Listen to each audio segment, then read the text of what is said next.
আসসালামু আলাইকুম, আমি ইউসুফ সুমন। আজকে আপনাদের সামনে নিয়ে এসেছি আমাদের, দেখুন আজকে পুঁই শাক, এখানে আপনি দেখা যাচ্ছে শশা,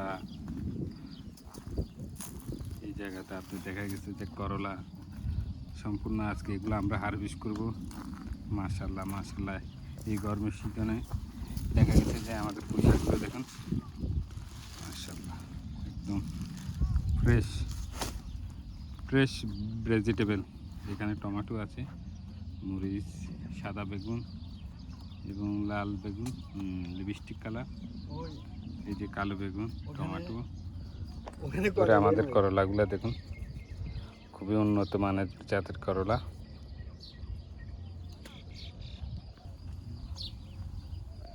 এই যে আমার দাদা, দেখুন করলা, মাশাআল্লাহ মাশাআল্লাহ, করলা। আজকের মতো এখানে বিদায় নিতে, সবাই ভালো থাকুন, সুস্থ থাকুন, আল্লাহ হাফেজ। দেখা হবে অন্য কোনো ভিডিওতে।